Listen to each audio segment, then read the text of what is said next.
Volusia Flagler Fantasy Football League, YouTube, and everybody worldwide who obviously has missed us. What has it been? A month, month and a It's been too half? long, man. Did we have a pre-draft show? Did we have that? I think we Oh, did. Just so everybody knows, we've had I've had a lot going on lately, and you know, we did have a video, but I botched the video. So it's been a while. We've been really busy. Things have been going on, but we're here. So, how you been, G? man, I'm doing all right, brother. It's getting hot out here in Houston, baby. Bro. I left work today, and I, when you're inside that AC all day, when it's pumping low 70s, upper 60s, and you take that first couple steps outside, and that humidity and those triple digits just give you a big old hug, man. It's yeah. The body's not used to it anymore. It's not like back in the day when we were, No. running PVC in the trench and it was, upper 90s down there in Central Florida, Dude, man. my eyelids sweat. I didn't know that was a thing. I mean, most of you guys know that like I run a parts store, and people can come there and they can have batteries installed. And the two like worst times of the year is the first cold snap, right? Which isn't bad, right? Because I'm built like a polar bear, so going outside in the cold really doesn't phase me. If I could be shirtless, I would, but I think that's against company policy in everybody's eyes. But the summertime, man, is the other time where it gets real bad and people's batteries die. And like, I swear, man, people pull into the parking lot at 7:15. We're not even open yet, and they open the hood of their car, and I just run, bro.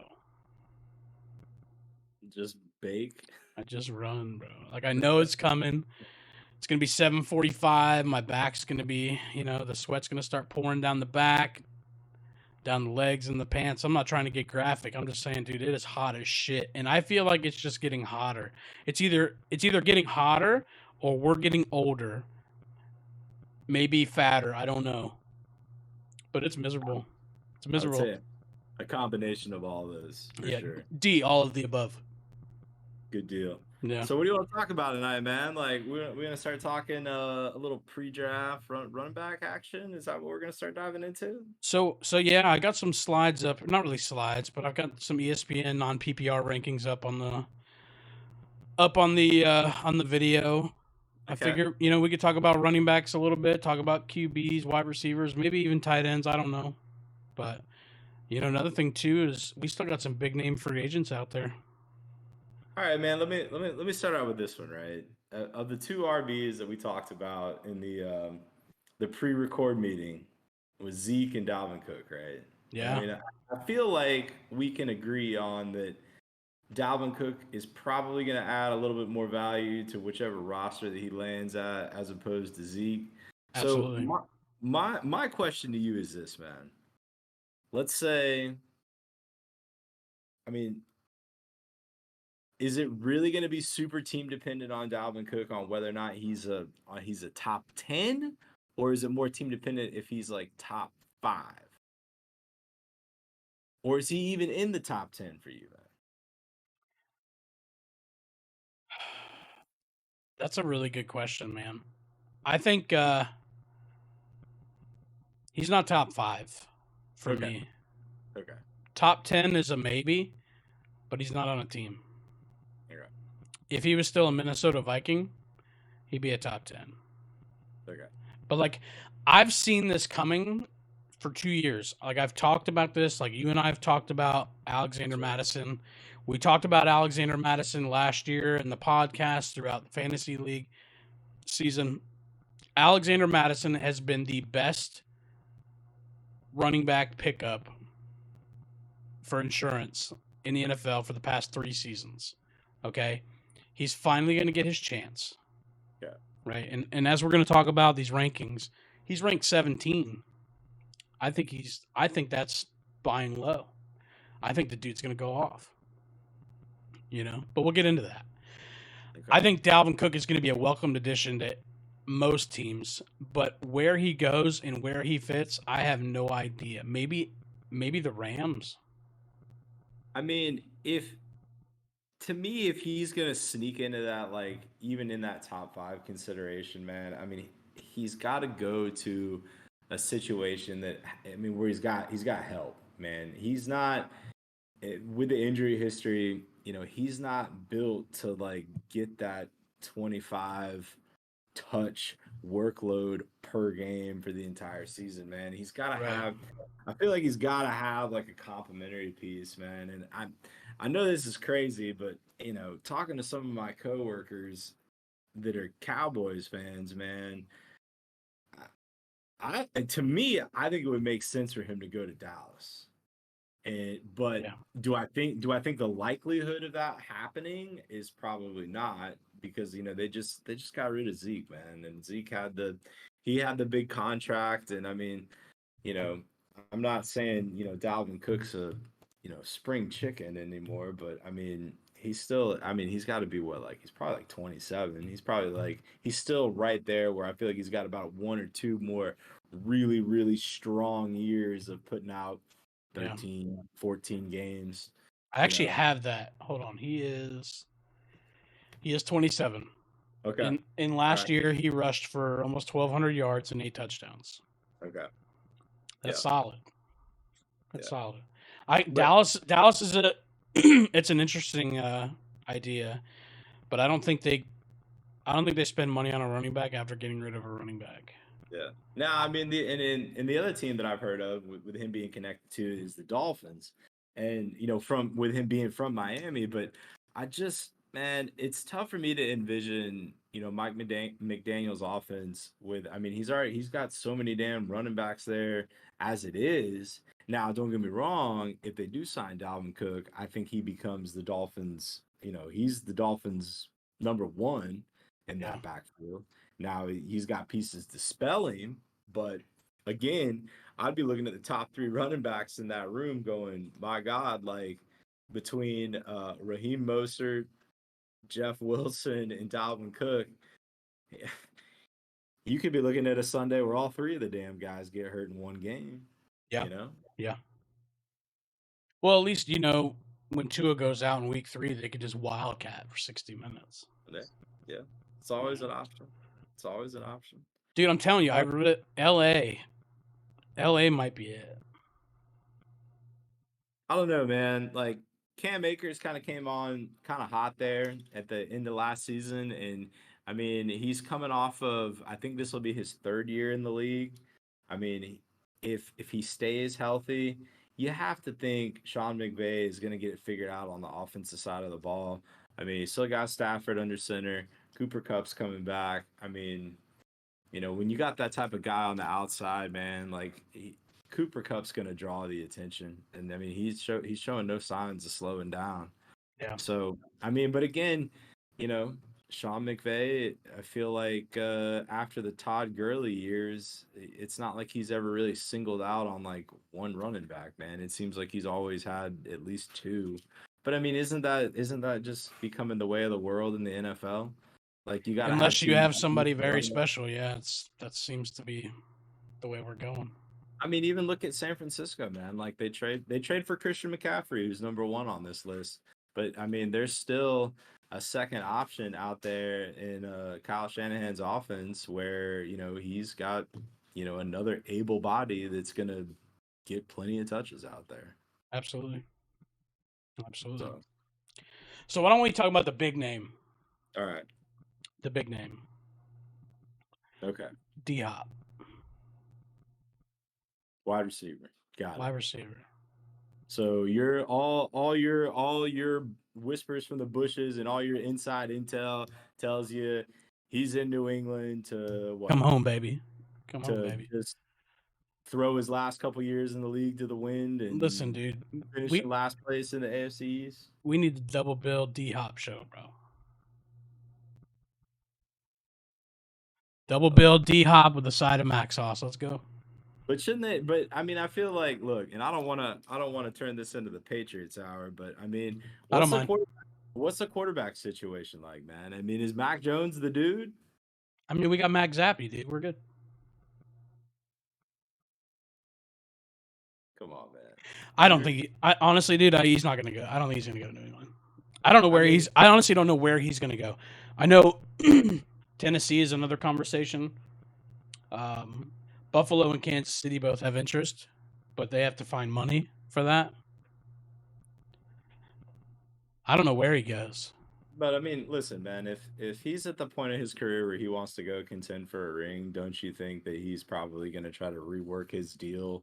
If it is Kansas City or if it is Buffalo, don't you think he'd be cutting them a little bit of a deal, saying, "Hey, man, like I'm gonna go try to get that ring this year"? Absolutely, but how much? How much? I don't know, man. We can't really say, right? Because we're not in that position. I got you. But at that stage that you're on, do you play for your heart or do you play for that bank?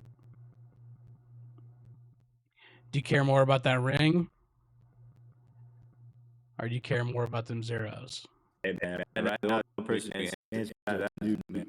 If finance order, I say play for the ring, but if it's been, being irresponsible and reckless with his earnings, man, then he's probably going to be going chasing that paper.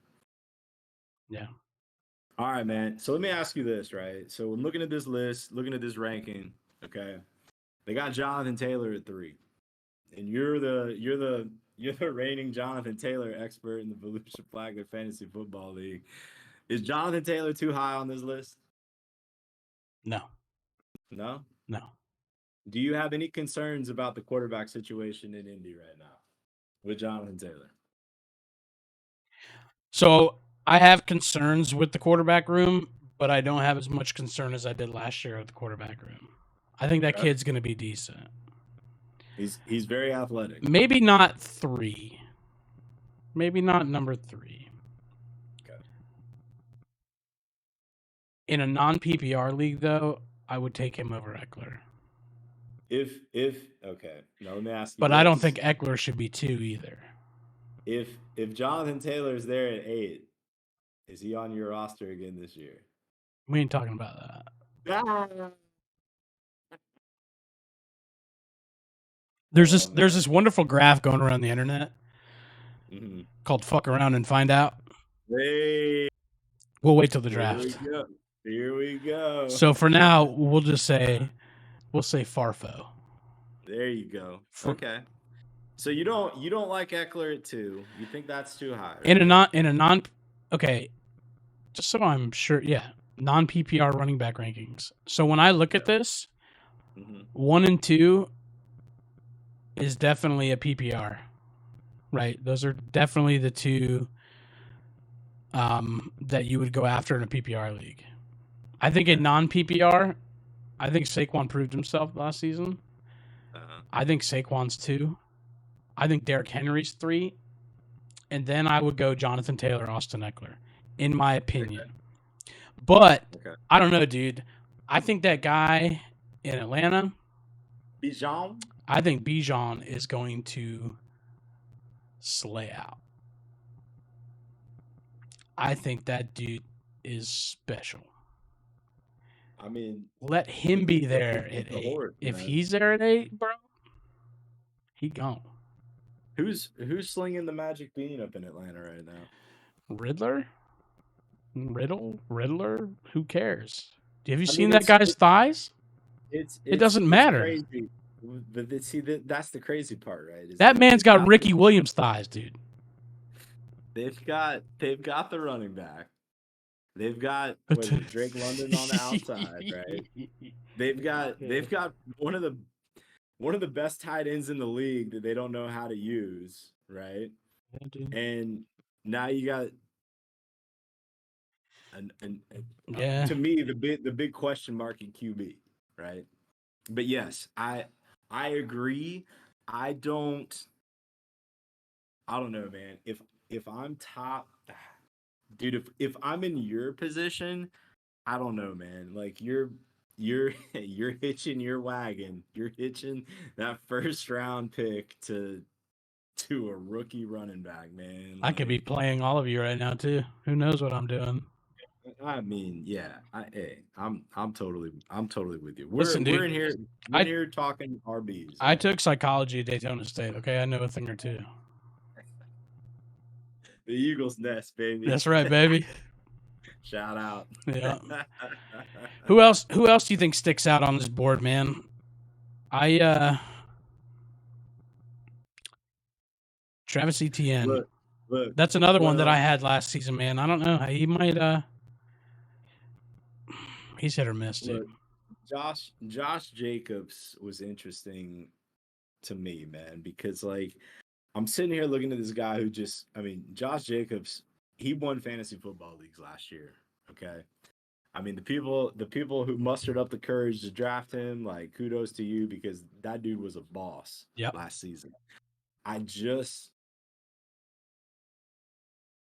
just feel like consistency at the running back level does vary quite a bit from year to year, it seems like.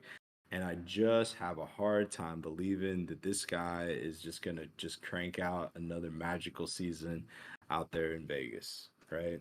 And Jimmy GQ's out there now, but I mean he's hurt, right? So He's always hurt. Yeah. yeah, well, but I mean again, does Jacobs keep up that type of performance, man? I mean, like he got paid in this offseason, I believe. So like the money's good.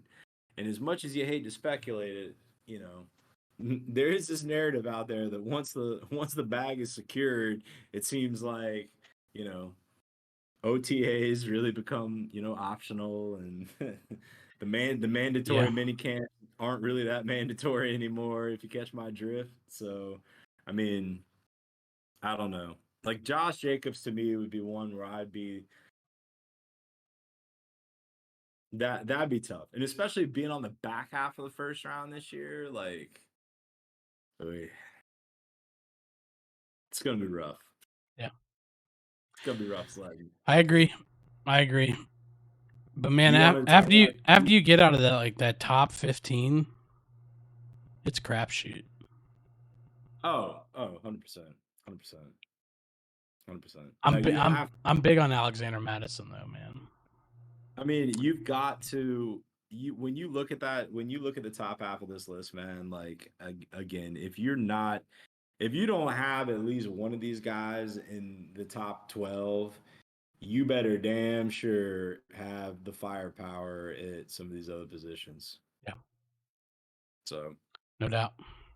No doubt. well, is there anything else you feel like chatting about on this top 15-ish list? I mean, is there anyone to you that's like kind of sticking out toward that back half, like Brees Hall or Kenneth Walker or anything along that lines that you feel like might be worth a conversation? If Brees Hall's healthy with Aaron Rodgers there now, I think he's going to do very well. Ron. Yeah, I think he's going to do very well. Jahmyr Gibbs might be a sneaky. I got this weird thing for rookie running backs, man. Got this weird thing. I was pretty high on Rachaad White last season too. He was my sleeper pick and never really panned out until after I got rid of him. But that seems to be a normal thing for me. So, gotcha. Note to self. Let me write Yeah. that down real quick. Go and drop guy Ryan to the waiver wire immediately. yep, Got yep.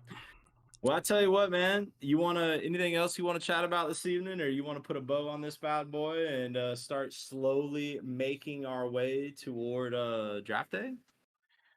Yeah, I think maybe once a week we'll go over a we'll go over a position and talk shop. Just kind of have a loose conversation regarding whatever we feel like talking about, right? Yeah. Maybe we'll do receivers next week. Sounds good. I can get behind that. As long as you don't call me up and be like, "Hey, G, I want to talk about kickers," because then all of a sudden I got busy for the week. I mean, we can talk about kickers. We might have to get a special guest on for that one. That'd Yeah. be pretty good. Yeah. Hey, all right. All right, Good man. deal. Well, Well, hey, it's been real. I'm glad to see you. It's been a while. I know, man. I was just getting ready to say I'm glad to see we were able to carve out some time this week, man, and get back in the swing of things. Absolutely. Until next time. Don't forget to hit that like and subscribe button. Okay? Thanks.